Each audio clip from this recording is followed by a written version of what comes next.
Olá, sejam todas muito bem-vindas a mais um episódio do Família Cast, o podcast que foi criado para você, mulher, você, mãe solo, que quer efetivamente conhecer os seus direitos, saber como lutar na hora tão difícil que é a hora do divórcio, a hora da separação.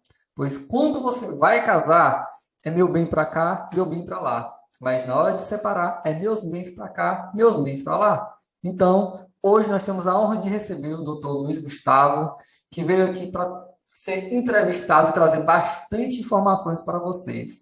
Doutor Luiz Gustavo, por favor, se apresente. Ei, Jean, tudo bom? Cara, primeiro eu quero agradecer demais esse convite. É um prazer enorme estar aqui conversando com você hoje. Eu já te falei que eu sou fã do seu trabalho, já acompanho há algum tempo, né? E em que pese a gente seja, entre aspas, concorrente, digo entre aspas, porque não vejo que profissionais que atuem no mesmo segmento sejam concorrentes, vejo de forma diferente, mas é um prazer enorme falar com você e sou muito fã do seu trabalho. Obrigado aí pelo convite. Bom, para quem não me conhece, eu sou Luiz Gustavo Narciso Guimarães, sou advogado, atuo no Brasil inteiro, mas o meu escritório é sediado em Vitória, no Espírito Santo. Sou formado pela Universidade Federal do Espírito Santo. Vou falar a idade não, pode ter que falar? Não precisa, não. Tô brincando. Não, eu sou formado há 19 anos e atuo nessa área de direito de família há aproximadamente 15 anos. Perfeito, doutor Luiz. Para mim é uma honra receber você por aqui, né? Eu sempre quis te convidar e agora foi uma ótima oportunidade de trazê-lo aqui para a gente poder comentar. Eu também concordo com o colega, não existe concorrência, há cliente para todo mundo. E pelo contrário, eu acho que a união é ainda melhor quando a gente se une em prol de um benefício maior, que é trazer conhecimento para as mães, melhor fica na hora de você atuar, de você trabalhar, porque assim, juntos nós temos força suficiente, né, de derrubar as injustiças que vem acontecendo por aí. Então vamos Com lá. certeza. Hoje nós vamos falar basicamente sobre o divórcio. A mulher, como eu estava falando no início, que ela está ali apaixonada, ela vai casar, na grande maioria das vezes ela não pensa muito bem sobre a questão do divórcio. Mas é claro, é como você abre uma empresa, você não abre uma empresa pensando que vai quebrar. Da mesma forma, você não vai casar pensando em divorciar. Então, se você não vai casar pensando em divorciar, muitas das vezes você não se prepara, está ali apaixonado, está ali apaixonada, e você não pensa no que pode acontecer amanhã. Algumas mães casam por regimes, que depois eu vou pedir para o doutor explicar um pouquinho, né, para que as mães possam entender sobre isso. Casam em alguns regimes em que ao final ela não vai receber nada. Ela trabalhou a vida inteira e pode acabar saindo sem nada. Então eu pergunto ao doutor, qual que é o primeiro cuidado que a mulher deve ter antes de casar, para que ela não possa, no futuro, em caso de um divórcio, ficar sem nada?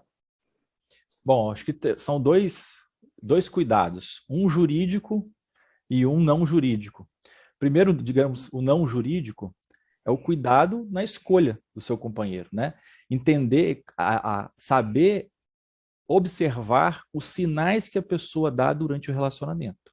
Porque a verdade é o seguinte, aquele marido que se torna um mau marido, agressor, que trata mal a mulher, que pressiona a mulher, enfim, esses caras, normalmente, eles dão sinais antes do relacionamento. E muitas vezes, como você falou, na hora da paixão, na hora daquele sentimento que toma conta de todo mundo, as pessoas ficam cegas. Então, não prestam atenção nesses sinais. Então, acho que a primeira recomendação é que preste atenção nesses sinais, porque muito desses sinais, eles vêm à tona antes do relacionamento, quando tudo ainda está muito bem. Não todos os sinais, mas alguns sinais ele acaba dando. Esse é o primeiro cuidado. O segundo cuidado é na hora de escolher o regime de bens, né? Como você falou, existem alguns regimes de bens, são 4 regimes de bens estabelecidos pela legislação, que é a separação total de bens, comunhão universal de bens, comunhão parcial de bens, e o regime da participação final dos aquestos, esse nome estranho que a gente pode até falar daqui a pouco sobre isso. Mas é a escolha do regime que vai se ajustar melhor àquela família que você está querendo constituir, do seu propósito de vida, a situação financeira daquele casal, porque assim, não existe modelo que sirva para todo mundo. Aqui no Espírito Santo tem um grande profissional, colega nosso, que se chama Dr. José Eduardo Ribeiro, que ele fala uma coisa que eu sempre repito: cada família é como se fosse um DNA, não existe uma igual a outra. Cada uma tem as suas características próprias. O que serve para a minha família pode não servir para a sua, Jean, pode não servir para quem esteja aí assistindo a gente, ou o que serve para a família que quem está assistindo a gente, que faz a família dele feliz, pode não fazer a minha feliz. Então, a gente precisa ajustar isso à nossa realidade familiar. Então, conhecendo a sua realidade, a realidade com quem você está se casando, você escolher um regime de bens adequado para aquela realidade. Então, esses que são, acho que as duas grandes preocupações para quem iniciais, para quem vai se casar. E essa escolha, ela passa por ter conhecimento, né, jurídico sobre isso. Então, o ideal, 99% das pessoas não fazem isso, né, mas o ideal seria procurar um profissional especializado para que se oriente a respeito desses regimes, porque a maioria chega no cartório, né, Jean, vai casar, você quer casar com qual regime de bens? Eu quero separação, não quero esse aí da lei, como é que é, o comunhão parcial, esse mesmo. As pessoas não sabem nem o que elas estão escolhendo, qual é a repercussão que isso vai ter na vida delas. Então é bom se orientar para escolher de forma adequada. Então, assim, esses são os principais cuidados que a pessoa tem que tomar, na minha opinião. Perfeito. É muito comum, né? Quando a mulher está ali muito apaixonada, no início, ela vai pensar o quê? Não tenho nada, então por que que eu vou me preocupar com patrimônio? Mas a Uhum. questão não é o hoje, não é o momento do casamento.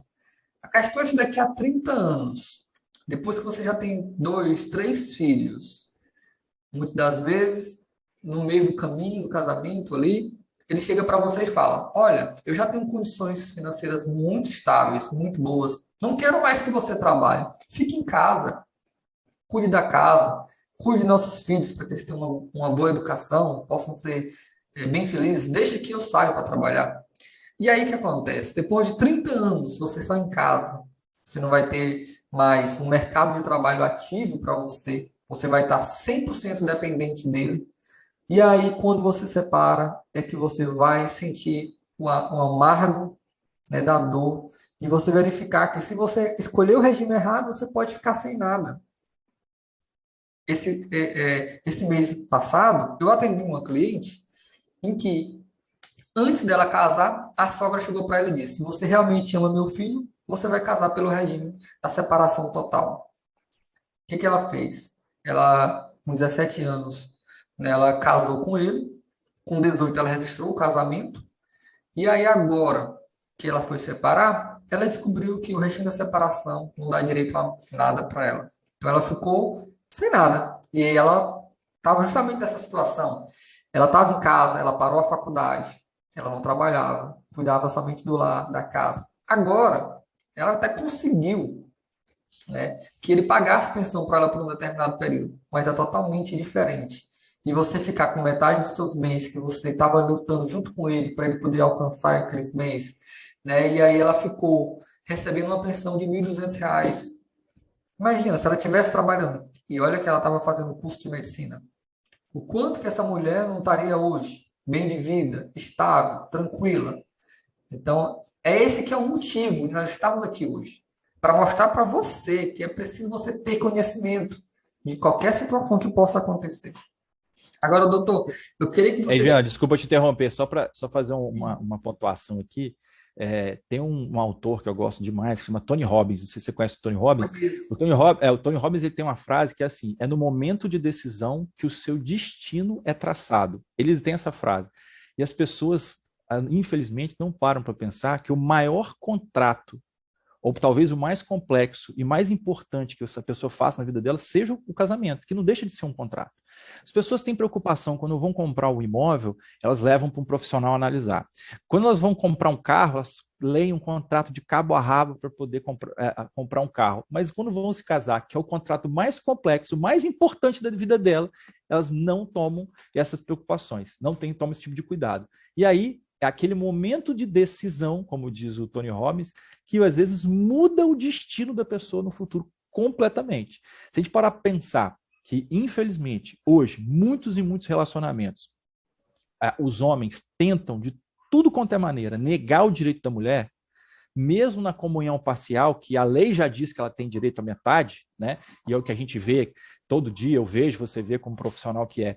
homens tentando ocultar patrimônio de qualquer jeito, o cara passa para laranja, passa para um parente, vende, coloca dinheiro, compra Bitcoin, enfim, faz de tudo possível para ocultar o patrimônio e não dividir aquilo que a lei já estabelece que a mulher tem direito. Você imagina se ela ainda escolhe o regime de bens errado, né? Então, assim, é muito importante esse momento de decisão, porque o futuro dela, e às vezes até o futuro dos filhos dela pode depender disso.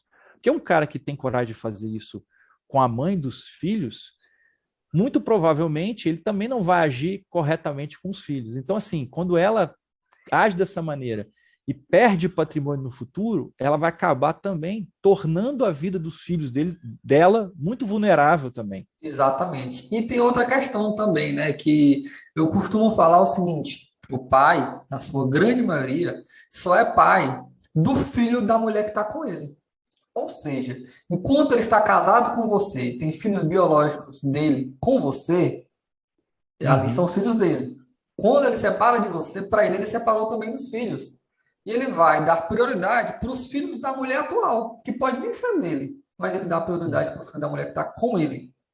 Então, é mais outro cuidado que você precisa ter, porque o patrimônio é que vai te dar forças de você conseguir se reerguer com a separação.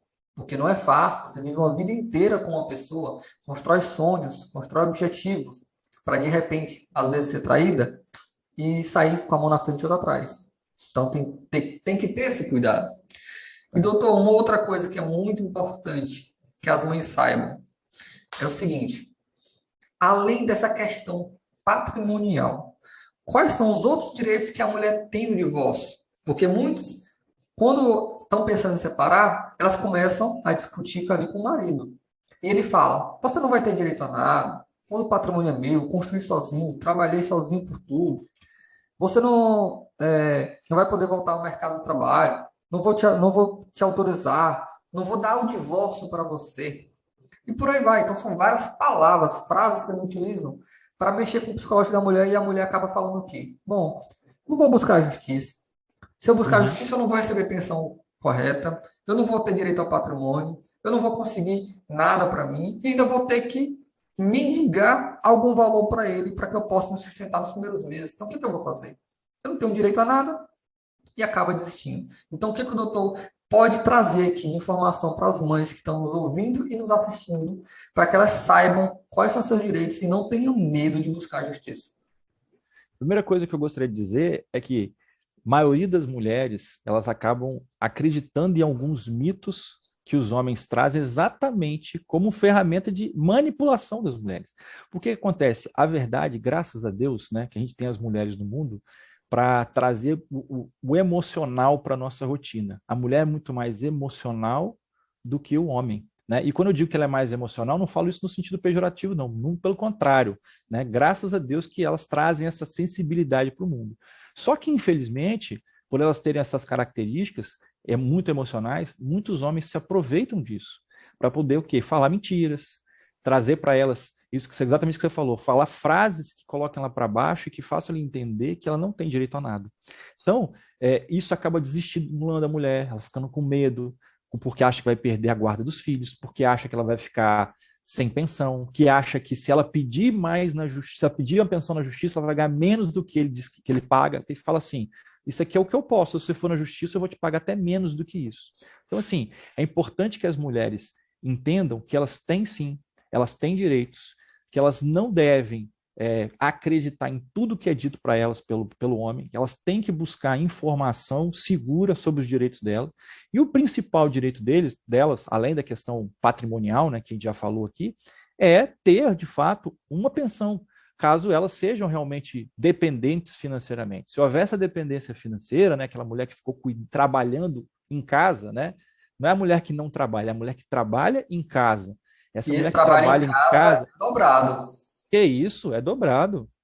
Eu tenho duas meninas, eu sei o que é, esse trabalho que é, né? Eu me considero um pai bastante ativo, pô, dá trabalho demais, demais. Você cuidar de criança, você depende tempo integral, criança, casa. Então, assim, para o cara estar na rua trabalhando fora de casa, tem que ter alguém que esteja trabalhando dentro de casa, cuidando do maior patrimônio de uma família, que são os filhos. Tem que ter alguém ali fazendo o trabalho que é o mais duro, que é a questão de cuidar, que é a questão de educar, de dar remédio, dar comida, tudo na hora certa, enfim, é uma trabalheira danada.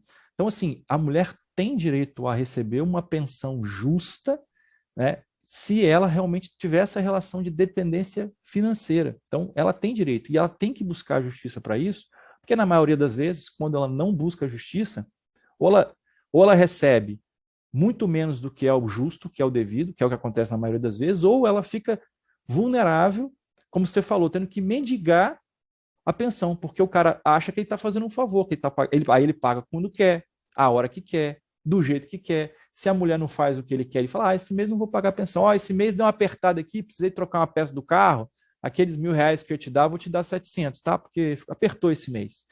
Então, é muito importante que as mulheres entendam não só que elas têm direito, mas que elas têm que buscar esse direito na justiça, porque quando elas fazem isso de maneira informal, acordos de boca, o que acontece? Elas ficam sujeitas a esse tipo de humilhação, né? Quando elas não precisam passar por isso, porque é um direito delas. Então, essa é a principal, acho que, lição que todas as mulheres devem ter, de buscar o seu direito na justiça, porque aí ela vai poder receber um valor justo, receber no dia correto, e se o sujeito não pagar, ter os meios judiciais para cobrar esses valores. Então, essa é a principal, acho que, preocupação que as mulheres têm que ter quando acaba o relacionamento. Perfeito, doutor. E, além disso, é importante que você saiba o quê? Se ele fala para você que se você buscar a justiça, ele vai pagar menos do que ele paga hoje, você pode ficar tranquila. Sabe por quê? Sabe aquele valorzinho que ele está te pagando todos os meses na tua conta? Seu advogado, ele pode apresentar isso. Assim, o juiz vai entender o quê? Bom, se ele já tem hoje condições de pagar R$ 500, quando você busca a justiça, o juiz estipula aquele valor como teto mínimo.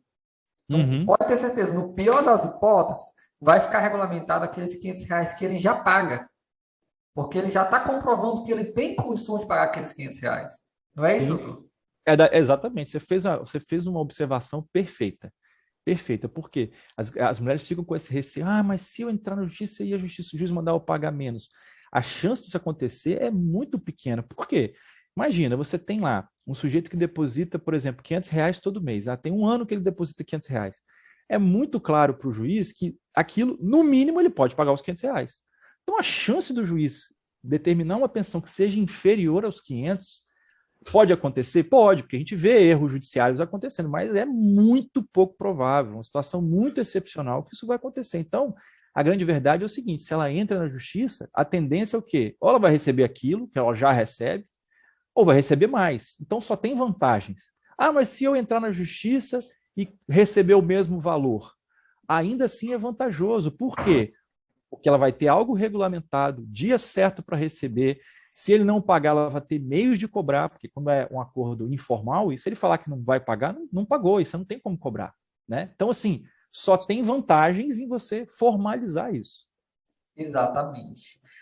Um outro ponto que eu acho que é sempre importante bater nessa tecla para que a mulher tenha conhecimento é a questão do medo, né? A mulher ela sofre muito medo em razão das ameaças que ela sofre, né? Então ela fica com medo em razão dele ameaçar tomar a guarda, ameaçar que ela receba menos pensão, às vezes até ameaçar de agressão ou de morte.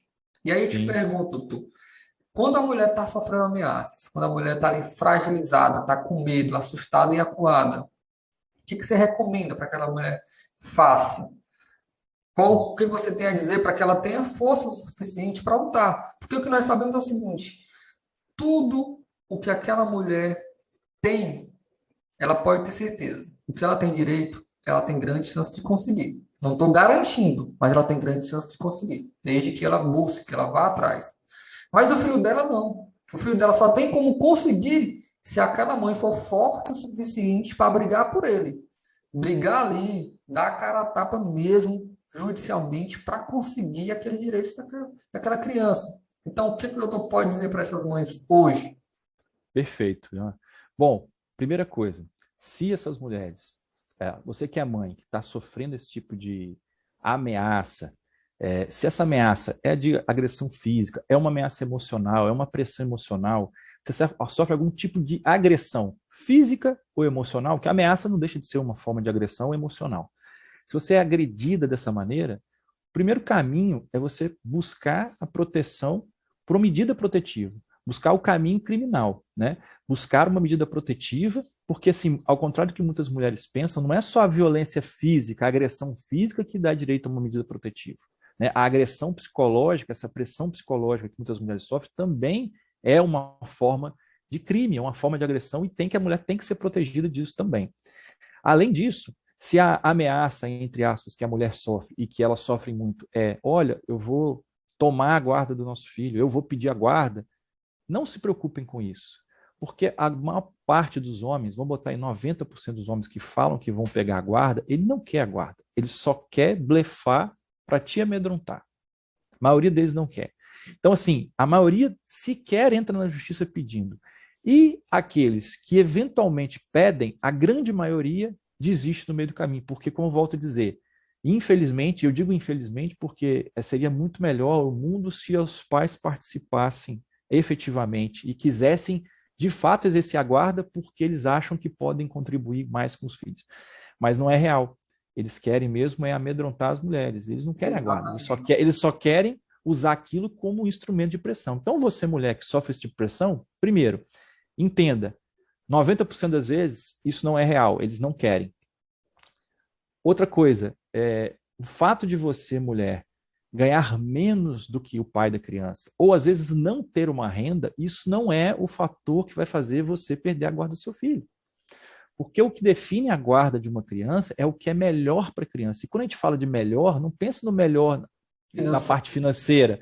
Não é o fato da criança o pai morar num prédio, num condomínio com piscina e com quadra de squash, e você morar numa casa simples, isso seja o melhor para a criança. O que é melhor para a criança é o quê? É um ambiente em que ela está adaptada, sendo cuidada por aquela pessoa que dá mais atenção, que dá mais carinho, com quem ela se conecta mais emocionalmente. E certamente essa pessoa é você. Então não vai ser a parte financeira que vai definir. Não, exatamente. E muitas mulheres, você sabe disso, se preocupam muito com a financeira. Quando falam, não, mas é o melhor da criança, mas ele ganha mais. Então será que ele vai ser melhor do que eu? Não. Criança não precisa só de dinheiro. Criança precisa de dinheiro, mas não é só de dinheiro. E, doutor, uma outra questão que eu acho que é importante nós conversarmos aqui. Normalmente, quando a mulher está passando por situação de violência, seja psicológica, patrimonial, física, ela tem aquele medo, mas ela não é medo do pai ser preso, não é medo do genitor ser preso, mas medo do que a criança no futuro pode achar e chegar para ela e falar: mas o meu pai foi preso por tua causa. Então, a mulher fica com aquele medo de, às vezes, denunciar ou de solicitar uma medida protetiva com medo de quê?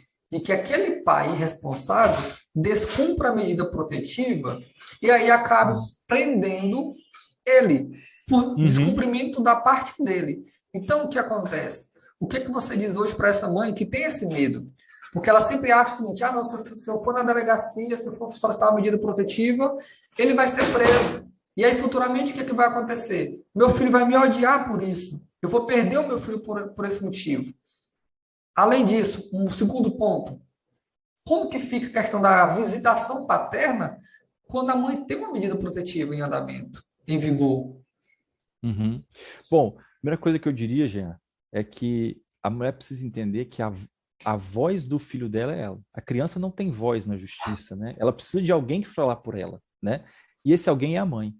E a mãe, ela tem que ter essa preocupação de preservar o psicológico da criança. Por mais que no futuro o seu filho aí vá te cobrar, pô, mas meu pai foi preso por sua culpa, porque você denunciou, é muito melhor você explicar para o seu filho no futuro que você fez isso para proteger o seu filho, te proteger, né? Primeiramente, também proteger o seu filho, a integridade física e emocional do seu filho, porque a criança fica emocionalmente completamente destruído quando ele vê que a mãe está sofrendo esse tipo de ameaça, quando ela vive no meio de um ambiente conturbado, violento, isso traz um estrago emocional para a criança muito maior do que no futuro você ter que explicar para a criança por que você tomou uma medida enérgica. Porque se você tem um filho que ele é saudável emocionalmente, chega no futuro, se ele te fizer essa cobrança, você vai ter condições de sentar com ele na mesa, ter tranquilidade e consciência tranquila de explicar para ele, olha, meu filho, a mãe agiu assim, assim, assim, porque aconteceu isso, isso, isso, e foi para te proteger, para me proteger. Ele vai entender. Agora, muito pior é você ter um filho, criar um filho desajustado emocionalmente por conta desse ambiente. Então, assim, eu digo para as mulheres não se preocuparem com isso. Aí você me fez uma segunda pergunta que agora eu esqueci. A pergunta é, como que vai ficar a guarda se ela consegue a medida protetiva? A guarda não, a visita. Uhum. Bom, aí é uma questão de separagem. Se a criança, o pai ele criou um risco exclusivamente para a mãe, né?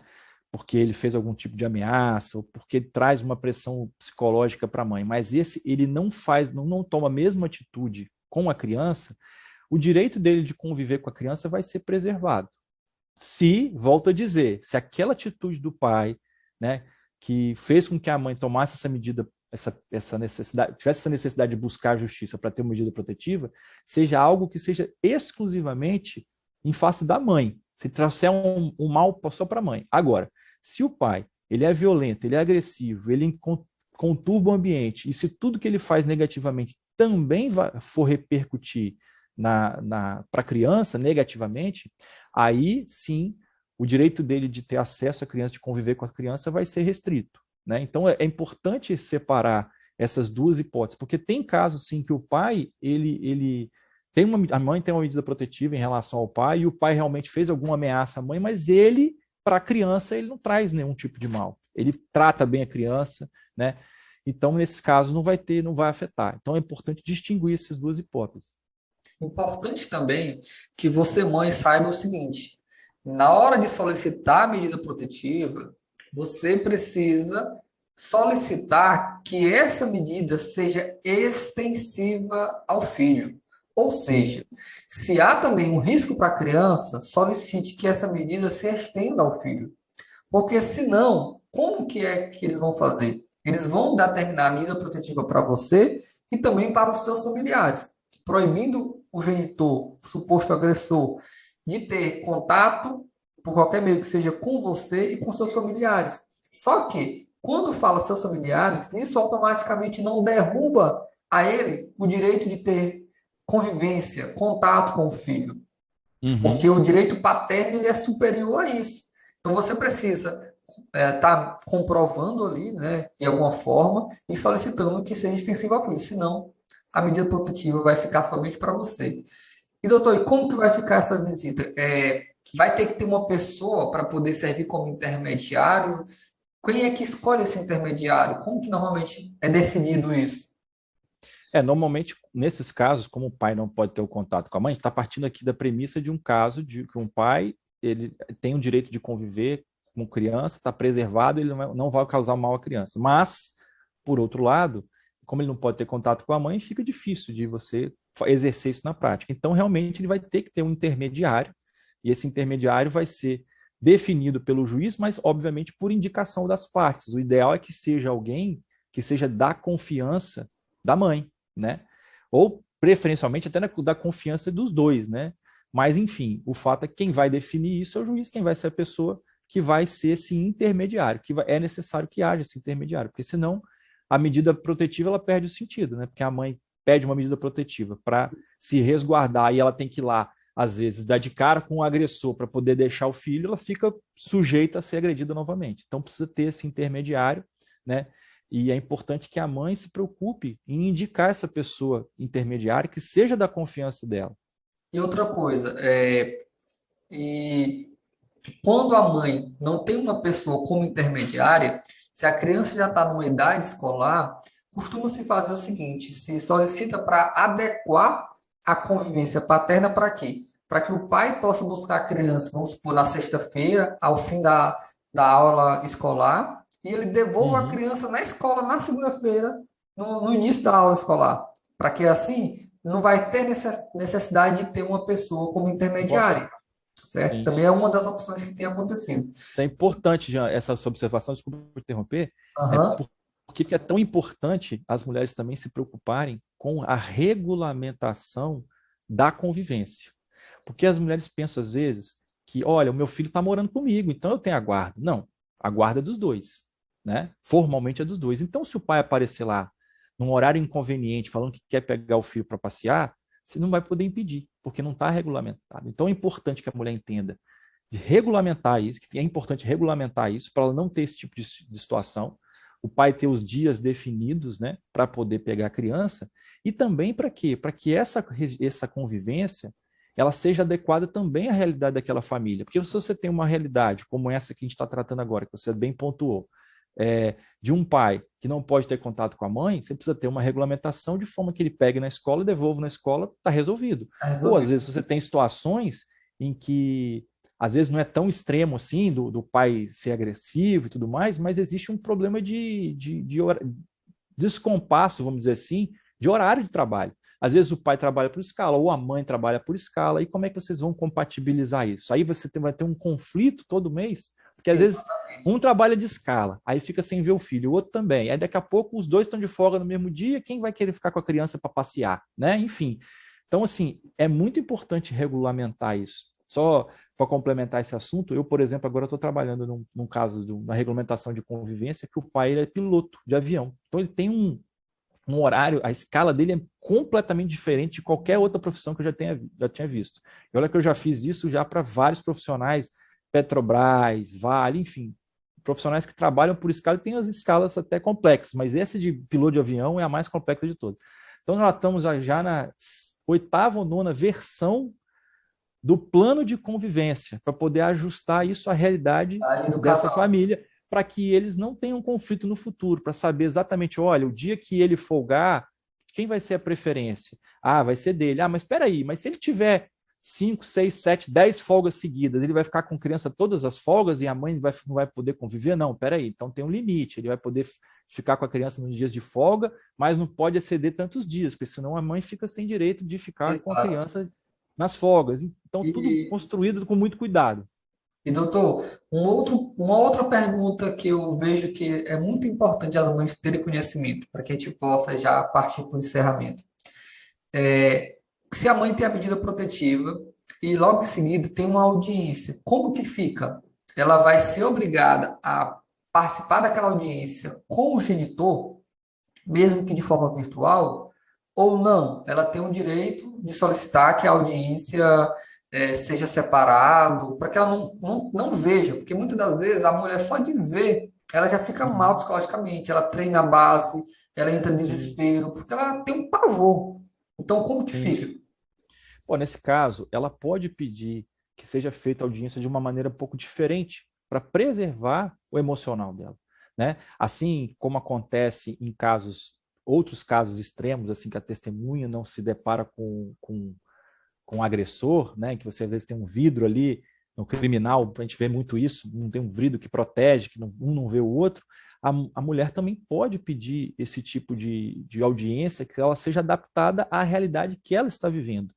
Aí depende de um requerimento fundamentado, mostrar para o juiz, né, a questão quanto isso abala o emocional dela, quanto isso pode fazer mal para ela de estar no mesmo ambiente, ou às vezes até não estar no mesmo ambiente físico, mas no mesmo ambiente virtual, estar olhando ali para a pessoa, o quanto isso pode abalar o emocional dela. Mas é importante que a mulher entenda que não é só querer, eu não quero estar com ele, então não vou na audiência. Ou eu não quero olhar para a cara dele, então não vou na audiência. Não é bem assim. Ela tem que conversar com o advogado dela, explicar a situação. O advogado vai expor para o juiz de maneira fundamentada o motivo pelo qual ela precisa ter o emocional dela preservado.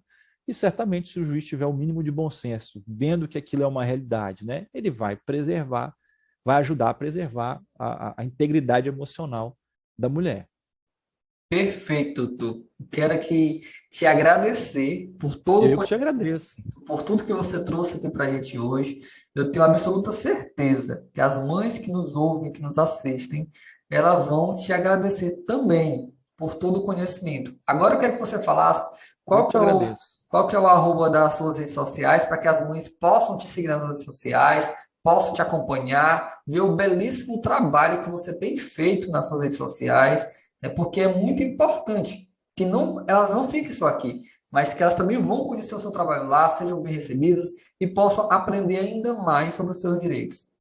Serão, com certeza serão muito bem recebidas. Antes de eu passar meu arroba, eu queria te agradecer pelo convite, falar que foi um prazer sim, enorme conversar aqui com você. te agradecer por todos os ensinamentos que você também me dá, né? Apesar dessa grande diferença de idade, você é muito jovem, você é um garoto, assim, perto de mim, garoto no bom sentido, né? Mas aprendi e tenho certeza que ainda vou aprender muito com você, não só nas conversas anteriores, mas hoje também nas exposições, assim, pontuais que você fez, que foram perfeitas. Te agradecer muito por esse convite, assim, foi um prazer enorme participar desse quadro com você e agradecer às mães que vão ver esse vídeo, né, vão ver esse podcast e dizer que elas podem me seguir no @Narciso Guimarães Advogados. Lá elas vão ter acesso ao conteúdo que a gente produz. Eu também tenho uma conta no TikTok, que é Luiz Gustavo Narciso, e também no Kawaii. Então, mas elas quiserem me seguir, vai ser um prazer a gente poder compartilhar conteúdo, assim como você faz, eu faço, outros profissionais procuram fazer, para a gente ajudar as mulheres a terem conhecimento, saberem qual que é o direito delas, para poderem também lutar, não só pelo direito delas, mas lutar pelo direito dos seus filhos. E aí a gente espera poder contribuir demais com isso, que essa é uma das missões da nossa profissão. Obrigado, Jean. Obrigado aí pelo convite. Fiquei muito feliz de participar com você. Eu que agradeço. Então, desejo aqui a cada uma das mamães um forte abraço e até a próxima. Tchau, tchau.